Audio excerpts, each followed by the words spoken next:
ছাগলকাণ্ডে বহুল আলোচিত এনবিআরের সাবেক সদস্য মতিউর রহমান ও তার স্ত্রী সাবেক উপজেলা চেয়ারম্যান লায়লা কানিজকে গ্রেফতার করেছে ঢাকা মহানগর গোয়েন্দা পুলিশ।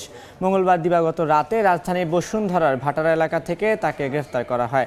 সকালে বিষয়টি গণমাধ্যমে নিশ্চিত করেন ডিএমপির মিডিয়া ও পাবলিক রিলেশনস বিভাগের উপকমিশনার মোহাম্মদ তালিবুর রহমান। গত বছর কোরবানির ঈদের সময় ছাগল কাণ্ডে আলোচনায় আসেন মতিউর রহমান। এরপর চলতি বছরের শুরুতে অবৈধ সম্পদ অর্জন ও সম্পদের তথ্য গোপনের অভিযোগে মতিউরের প্রথম স্ত্রী ও সন্তানদের বিরুদ্ধে 3টি মামলা দায়ের করে দুদক। পরে মতিউর তার প্রথম স্ত্রী সন্তানের দেশ ত্যাগে নিষেধাজ্ঞা দেন আদালত।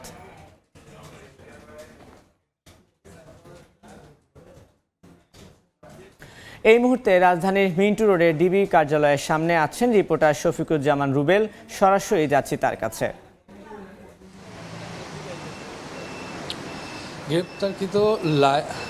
গ্রেপ্তারকৃত এনবিআর সাবেক কর্মকর্তা মতিউর রহমান এবং তার স্ত্রী লায়লা কানিজ এই মুহূর্তে ডিবি কার্যালয়ে আছেন। আমরা যতদূর জানি যে তাকে দুপুরের পর নাগাদ হয়তো বা কোর্টে উঠানো হতে পারে। আপনারা জানেন যে এই এনবিআর যে সাবেক কর্মকর্তা রয়েছেন মতিউর রহমান এবং তার যে স্ত্রী, তার প্রথম স্ত্রীকে আজকে রাতেই গ্রেপ্তার করা হয়। তাদের বিরুদ্ধে কিন্তু বেশ কিছু মামলা রয়েছে, তবে সম্প্রতি কিন্তু তিনি এবং তার যে সন্তান রয়েছেন তাদের বিরুদ্ধে কিন্তু দুদক পৃথক 3টি মামলা করেছে এবং সেই মামলার পরিপ্রেক্ষিতে কিন্তু তাদের বিরুদ্ধে তদন্ত হচ্ছিল।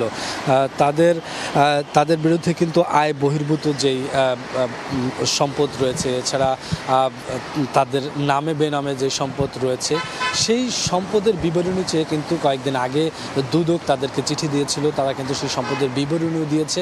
সেখান থেকেই যখন তদন্ত করে কিন্তু তাদের বেশ কিছু অবৈধ সম্পদের প্রমাণ পেয়েছে দুদক।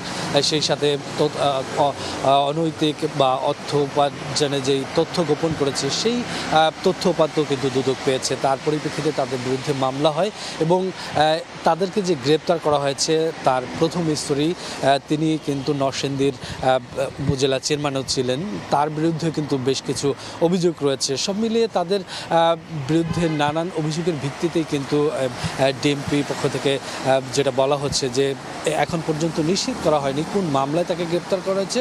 তবে তারা বলছেন যে দীর্ঘদিনেই তাদের বিরুদ্ধে যে অভিযোগগুলো ছিল সেই অভিযোগগুলো পর্যালোচনা করেই মূলত তাদের বিরুদ্ধে অ্যাকশনে যাওয়া হচ্ছে। এবং আপনারা জানেন যে এই ছাগল কাণ্ডের মূলত আলোচনায় আসে মতিউর রহমান তার দ্বিতীয় স্ত্রীর সন্তান। তিনি গত বছর কোরবানির সময় মূলত একটি ছাগল কিনেন, যেটার মূল্য ছিল 15 লক্ষ টাকা। তারপরে থেকেই মূলত তাদের যে অবৈধ সম্পদের যে পাহাড় সেগুলো সামনে আসতে শুরু করে।